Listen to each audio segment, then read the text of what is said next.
नमस्कार दोस्तों, बहुत बहुत स्वागत है आपका हमारे YouTube channel Shri Radhe CSC में। दोस्तों कैसे हैं आप सभी? उम्मीद है सभी अच्छे होंगे। दोस्तों मेरा नाम है कुलदीप और दोस्तों आज की इस वीडियो में हम सीखने वाले हैं ग्रुप्स इन टैली प्राइम, यानी कि टैली प्राइम के अंदर जो लेजर्स के ग्रुप होते हैं उन सभी को डिटेल्स वाइज हम यहाँ पर जानने वाले हैं।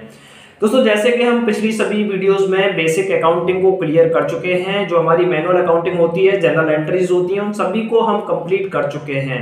अगर आपने उन वीडियोस को नहीं देखा है तो वीडियोस का लिंक डिस्क्रिप्शन में जाकर के आप वीडियोस को वॉच कर सकते हैं। दोस्तों वीडियो को शुरू करने से पहले आप सभी से रिक्वेस्ट है कि अगर आप हमारे चैनल पर नए हैं तो चैनल को सब्सक्राइब करके बेल आइकन प्रेस जरूर कर दीजिए।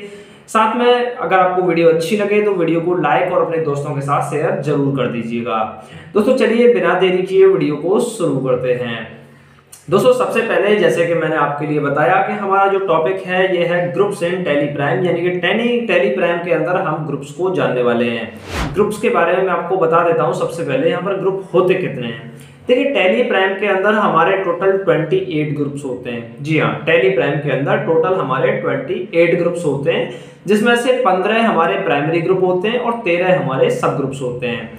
यानी कि प्राइमरी ग्रुप का मतलब है कि प्राइमरी ग्रुप तो ग्रुप ही हो गया, लेकिन उसके अंदर जो ग्रुप के अंदर जो ग्रुप होता है, जैसे मान लीजिए डिस्ट्रिक्ट और सब डिस्ट्रिक्ट, तो उसी तरीके से जो हमारे सब ग्रुप्स होते हैं ये हमारे 13 पाए जाते हैं। अब इसके बाद में हम चलते हैं सबसे पहले ग्रुप की तरफ। अब देखिए जब भी आप टैली प्राइम में अकाउंटिंग करने के लिए जाते हैं तो सबसे पहले आपको ग्रुप का क्रिएशन करना पड़ता है।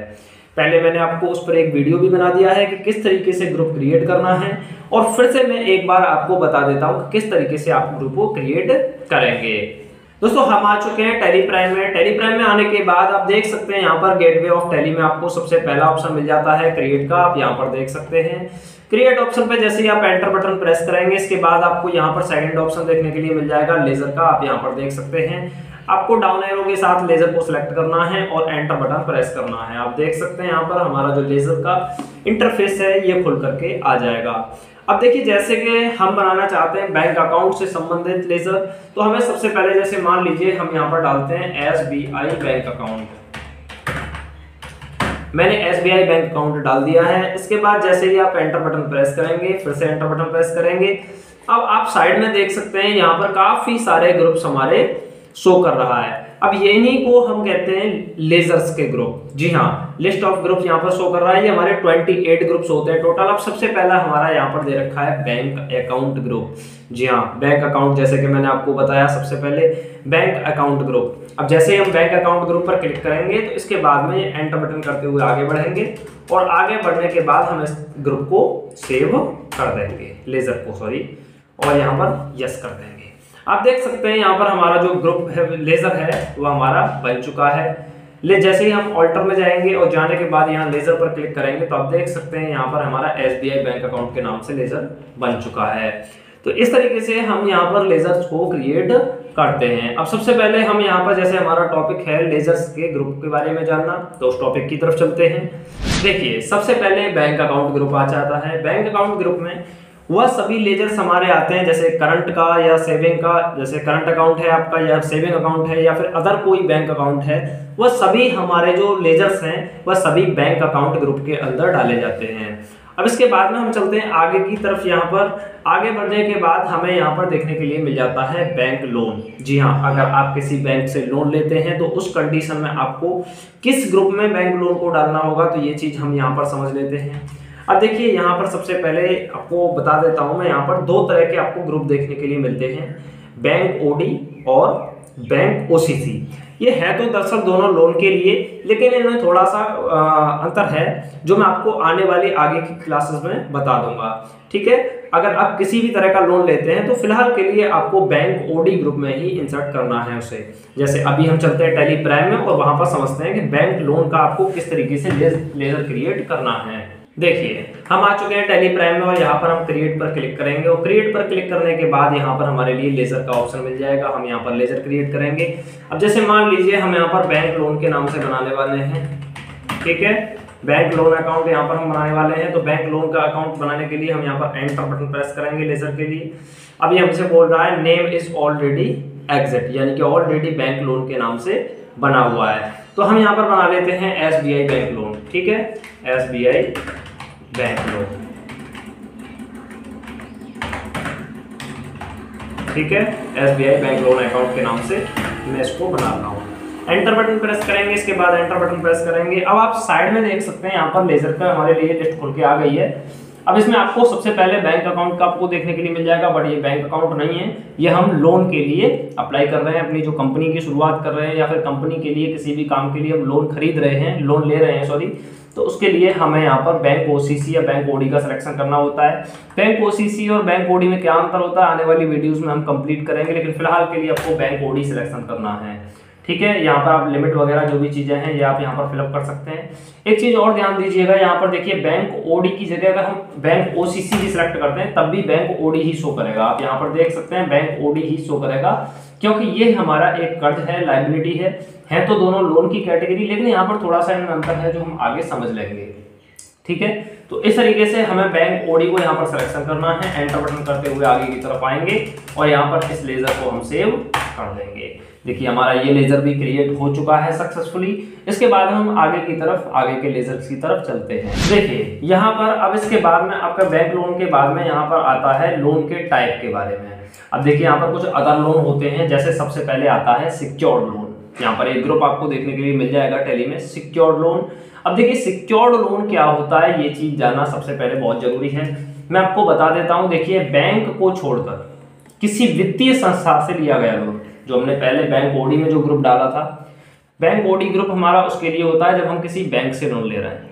लेकिन अगर आप किसी बैंक को छोड़ करके किसी कंपनी से या किसी वित्तीय संस्था से लोन लेते हैं तो उस कंडीशन में आपको यहाँ पर सिक्योर्ड लोन को ही सिलेक्शन करना है। ये कंपनियां क्या करती हैं कि आपसे कुछ ना कुछ, जैसे यहाँ पर गिरवी ऋण लिखा हुआ है, कुछ ना कुछ आपसे लेती हैं, उसके बाद में आपको लोन देती हैं।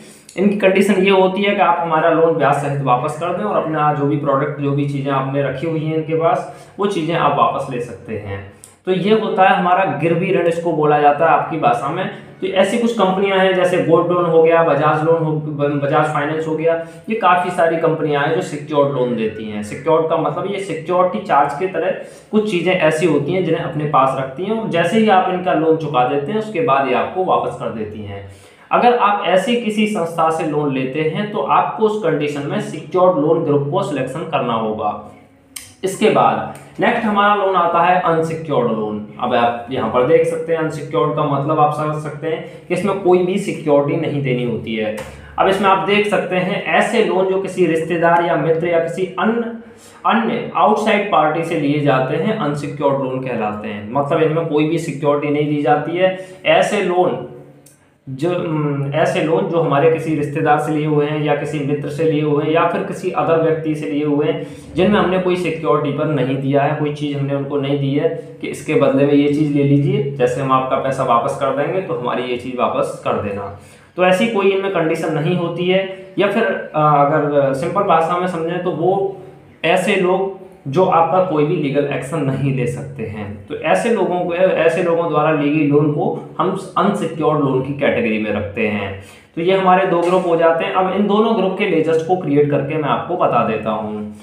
चलते हैं टैली की तरफ। टैली में आने के बाद जैसे मान लीजिए हमने बजाज फाइनेंस FAIN टाइप कर रहा हूँ मैं, ठीक है, फाइनेंस हमने यहाँ पर स्पेस में लिख दिया बजाज फाइनेंस अकाउंट। इसके बाद हम एंटर बटन प्रेस करेंगे। इसके बाद अब देखिए यहाँ पर सिक्योर्ड लोन और अनसिक्योर्ड लोन के आपको यहाँ पर देखने के लिए मिल जाएंगे। आप यहाँ पर देख सकते हैं सिक्योर्ड लोन का आपको ग्रुप देखने के लिए यहाँ पर मिल जाएगा, आप देख सकते हैं यहाँ पर, ठीक है। तो आपको यहाँ पर सिक्योर्ड लोन को ही सिलेक्शन करना होगा। जैसे ही आप सिक्योर्ड लोन को सिलेक्शन करेंगे तो यहाँ पर ये आगे की तरफ बढ़ जाएगा, नेम दिखा देगा। इसके बाद आप इस तरीके से यहाँ पर इसे सेव कर देंगे। तो ऐसी लोन्स को हम सिक्योर्ड लोन्स के ग्रुप में डालते हैं। इसके बाद हम चलते हैं आगे की तरफ। इसी तरह से हमें अनसिक्योर्ड लोन का ग्रुप बनाना होगा, लेजर बनाना होगा। इसके बाद हम आगे की तरफ चलते हैं, फिर से आगे के लेजर्स को समझते हैं। आगे बढ़ने के बाद यहाँ पर हमारा अगली जो हमारी टॉपिक है, ये टॉपिक है हमारा लोन एंड एडवांस असेट्स। जी हाँ, loan and advance assets. Loan and advance assets का मतलब क्या होता है ये आप यहाँ पर देख सकते हैं। जब हम किसी लोन को देते हैं, यानी कि किसी व्यक्ति को देना, वहां पर तो हम लोन ले रहे थे, यहाँ पर हमें किसी व्यक्ति को लोन को देना है। जैसे मान लीजिए हमने यहाँ पर दीपक के लिए लोन दिया या अमन के लिए लोन दिया या किसी कंपनी के लिए आपने लोन दिया, तो उस कंडीशन में लोन एंड एडवांस असेट्स की कैटेगरी में आपको उस लेजर को रखना है। जब हम किसी व्यक्ति को लोन देते हैं या किसी को एडवांस पेमेंट करते हैं, मतलब उससे वह प्रोडक्ट आया नहीं है लेकिन उस प्रोडक्ट का एडवांस पेमेंट पहुंच गया है, तो एडवांस चीजें जो भी दी जाती हैं उनको हम लोन एंड एडवांस असेट्स की कैटेगरी में रखते हैं। तो ऐसे लेजर्स को इस ग्रुप में रखा जाता है। जैसे अगर किसी कोई एम्प्लॉय आपकी कंपनी में काम करता है और आपने उस व्यक्ति के लिए एडवांस सैलरी पेड कर दी, इसके अलावा लोन टू मनोज यानी कि मनोज के लिए आपने लोन दे दिया या कोई एडवांस पेमेंट कर दिया, तो ऐसी जो ट्रांजेक्शन होते हैं उन सभी के जो लेजर्स होते हैं उन सभी को आपको लोन एंड एडवांस असेट्स की कैटेगरी में रखना है। इसके बाद हम आगे की तरफ चलते हैं। आगे चलने के बाद हमारा आ जाता है डिपॉजिट अकाउंट। जी हाँ, सबसे पहले आता है डिपॉजिट असेट्स। ठीक है, अब डिपॉजिट असेट्स का मतलब ये होता है कि संपत्ति को निवेश करना। देखिए, डिपॉजिट असेट्स जो आता है सबसे पहला हमारा ग्रुप, इस ग्रुप में ऐसे लेजर्स को रखा जाता है जिनमें हमारा लाभ और समय सीमा निर्धारित पहले से होते हैं। जैसे मान लीजिए अगर आप किसी बैंक में एफडी करते हैं यानी कि फिक्स डिपॉजिट करते हैं, यहाँ पर आप देख सकते हैं, यहाँ पर अगर आप किसी बैंक में एफडी करते हैं तो वहां पर आपको समय दिया जाता है कि 1 साल के अंदर आपको, जैसे 1,000 रुपये आपने जमा किए, जैसे एज एग्जांपल वहां पर 2,000 रुपये आपके कंप्लीटली मिल जाएंगे। तो आपको पता है कि समय भी 1 साल है और हमारा लाभ भी उसमें 1,000 रुपये का होने वाला है। तो इस तरीके से ऐसे निवेश जिनमें समय सीमा और लाभ दोनों निर्धारित किए जाते हैं पहले से ही, उन लेजर्स को हम यहाँ पर क्या करते हैं, डिपॉजिट असेट्स के ग्रुप में फिल करते हैं। इसके बाद में जैसे मान लीजिए एनपीएस होता है, एक एसडी होता है, ठीक है, सिक्योरिटी डिपॉजिट, और यहाँ पर नेशनल पेंशन सिस्टम होता है। तो ये सारी चीजें हमारी डिपॉजिट असेट्स की कैटेगरी में चली जाती हैं। इसके बाद हम आगे की तरफ अगले लेजर की तरफ बढ़ते हैं। यहाँ पर आता है अगला इन्वेस्टमेंट। देखिए, इन्वेस्टमेंट क्या होता है मैं आपको बता देता हूँ। ऐसे निवेश जिसमें ना तो समय निर्धारित होता है और ना ही लाभ निर्धारित होता है, ऐसे जो ट्रांजैक्शन होते हैं उनके जो लेजर बनाए जाते हैं उनको इन्वेस्टमेंट की कैटेगरी में रखना होता है।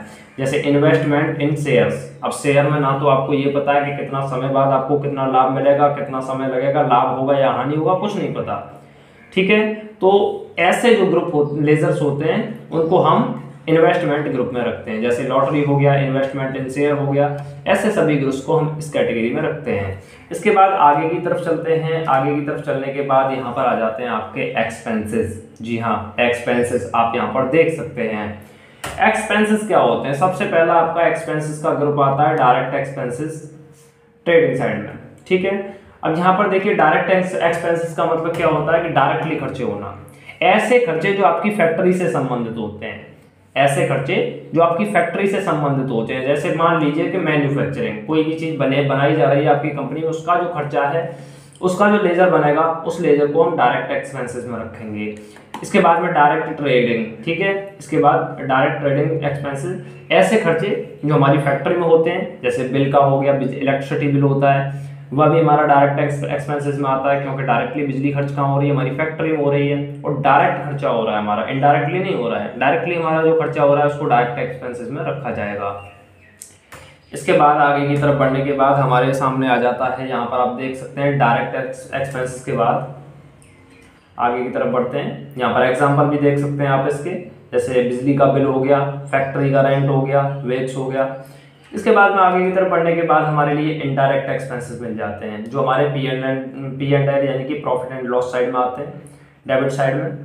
तो अभी आप यहाँ पर देख सकते हैं ऐसे खर्चे जो ऑफिस से संबंधित होते हैं, मतलब फैक्ट्री से नहीं, ऑफिस से संबंधित होते हैं, उनको हम इनडायरेक्ट एक्सपेंसेस कहते हैं। जैसे किसी को हमने डिस्काउंट दिया, किसी को हमने कमीशन दी, या किसी को हमने ब्याज दिया, या बैड डेब्ट्स हुआ हमारा, या फिर बैंक का कोई चार्ज हुआ, या फिर कोई ऑफिस का एक्सपेंसेस हुआ, या फिर चाय का बिल हुआ।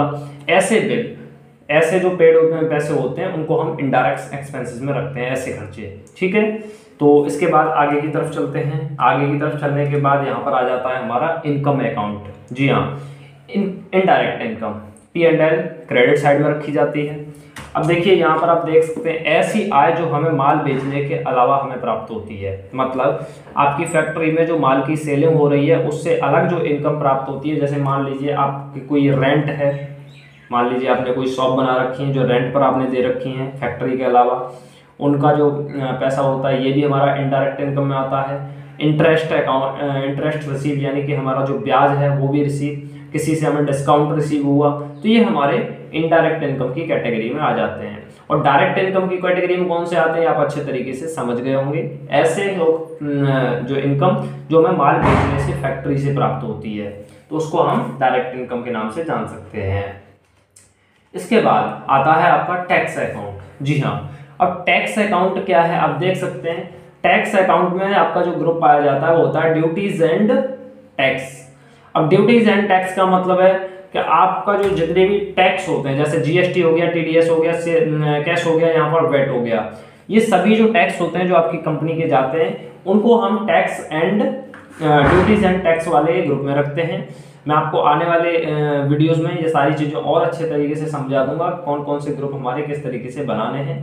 आज की वीडियो में हम बेसिक सारी चीज़ों को समझ रहे हैं, आने वाली वीडियोस में लेजर को क्रिएट करेंगे। ठीक है, तो यहाँ पर अगला हमारा यहाँ पर आ जाता है असेट्स अकाउंट। तो आप देख सकते हैं फिक्स असेट्स आती है सबसे पहले। फिक्स असेट में ऐसी संपत्ति जिसका जीवन काल अधिक होता है, उसके लेजर जो होते हैं वो हमारे फिक्स असेट्स ग्रुप में बनाए जाते हैं। जैसे हमारा प्लांट हो गया, मशीन हो गया, बिल्डिंग हो गया, कंप्यूटर हो गया, फर्नीचर हो गया, ऐसी चीज़ों के जो लेजर्स होते हैं ये हमारे किस में बनाए जाते हैं, फिक्स असेट्स वाले ग्रुप में बनाए जाते हैं। अब मैं आपको इन सभी ग्रुप्स को एक बार दिखा देता हूं कि ये ग्रुप हमारे हैं भी या नहीं है, आपको कंफ्यूजन नहीं होना चाहिए।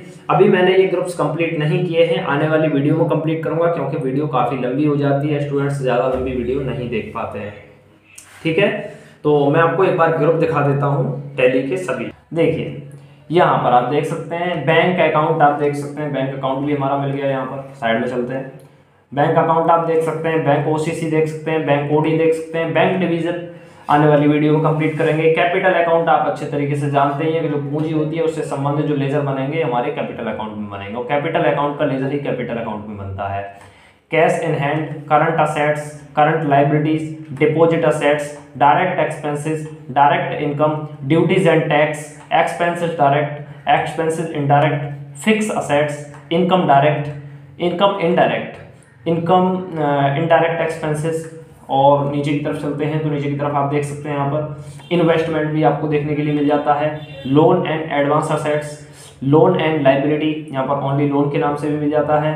ठीक है, एक्सपेंसेस यहाँ पर प्रोविजन देख सकते हैं, परचेज अकाउंट, रिसर्व एंड यहाँ पर आप देख सकते हैं rented earning, sale account, secured loan, stock in hand, यहाँ पर आप देख सकते हैं stock in loan, sorry stock in hand, यहाँ पर सैंडी क्रेडिटर, सैंडी डेबिटर और सुपरपेंस अकाउंट। ये सभी हमारे ग्रुप्स यहाँ पर देखने के लिए आपको मिल गए होंगे। जो ग्रुप्स मैंने बताए हैं वही ग्रुप्स इसके अंदर आपको मिलेंगे। अब आप अच्छे तरीके से वीडियो में ये तो समझ ही गए होंगे कि कौन सा लेजर हमने किस ग्रुप के अंदर रखना है। अब सबसे पहले एक बार और बता देता हूँ मैं आपके लिए, बैंक अकाउंट से संबंधित जितने भी लेजर्स हैं सभी हमें बैंक अकाउंट की कैटेगरी में रखने हैं। अगर लोन से संबंधित हैं तो बैंक ओसी या ओडी में जाएंगे। बैंक डिवीजन में आपको आने वाली वीडियो में बताऊंगा कैपिटल अकाउंट जो हमारी पूंजी होती है उससे संबंधित, कैश इन हैंड जो हमारा कैश आ रहा है, हैंड यानी कि कैश हैंड टू हैंड जो आ रहा है वह रखा जाएगा। करंट असेट्स यानी कि ऐसी संपत्ति जो चलती रहती है, आती रहती है, जाती रहती है, जैसे आपका माल हो गया कंपनी के अंदर। ठीक है, करंट लाइबिलिटीज, तो ये भी चीज़ें हम आगे आने वाली वीडियो में क्लियर करेंगे। डिपॉजिट असेट्स, डायरेक्ट एक्सपेंसेस आप समझ ही गए होंगे जो हमारी फैक्ट्री से संबंधित होता है। डायरेक्ट इनकम जो माल को बेचने से प्राप्त होती है। ड्यूटीज एंड टैक्स, टैक्स से संबंधित जो लेजर होते हैं, जीएसटी हो गया, इनकम टैक्स हो गया या टीडीएस हो गया। एक्सपेंसेस डायरेक्ट यानी कि खर्चा जो डायरेक्टली फैक्ट्री से संबंधित होता है। एक्सपेंसेस इनडायरेक्ट ऑफिस से संबंधित खर्चे। फिक्स असेट्स यानी कि जिनका जीवन काल अधिक होता है। इनकम डायरेक्ट यानी कि पैसा ऐसी इनकम जो हमारी कंपनी से डायरेक्टली हो रही है। इनडायरेक्ट इनकम ऐसी होती है जो हमारे लिए फैक्ट्री से अलग प्राप्त होती है। इनडायरेक्ट एक्सपेंसेस आप अच्छे तरीके से समझ गए होंगे। इन्वेस्टमेंट जो मैंने आपके लिए बताया, जैसे लॉटरी हो गया या फिर हमने किसी में शेयर इन्वेस्ट किए। लोन एंड एडवांस असेट्स भी आप अच्छे तरीके से समझ गए होंगे क्या होती है। Loan liabilities, provision, purchase account खरीदने से संबंधित जो अकाउंट होते हैं। ठीक है, और सेल्स अकाउंट हो गया। सिक्योर्ड लोन भी आप अच्छे तरीके से समझ गए होंगे। तो ये सभी जो हमारे होते हैं ये सभी हमारे ग्रुप्स यहाँ पर आपको अवेलेबल देखने के लिए मिल जाते हैं। अब आपको कौन सा सिलेक्ट करना है ये आपको खुद से डिसाइड करना होगा, आप किस तरह का लेजर बना रहे हैं और किसके लिए लेजर बना रहे हैं। ठीक है, और इसका मैं आपको एक PDF नोट्स भी आपको डिस्क्रिप्शन में उसका लिंक प्रोवाइड कर दूंगा, तो आप वहां से उसको भी डाउनलोड करके वहां से आपको पूरी उसकी लिस्ट मिल जाएगी। तो आई होप कि आपको अच्छे तरीके से ये वीडियो में अच्छी तरह से सारी चीजें समझ में आ गई होंगी। तो दोस्तों मिलते हैं एक नई वीडियो में एक नए टॉपिक के साथ। आज की वीडियो में बस इतना ही। नमस्कार दोस्तों।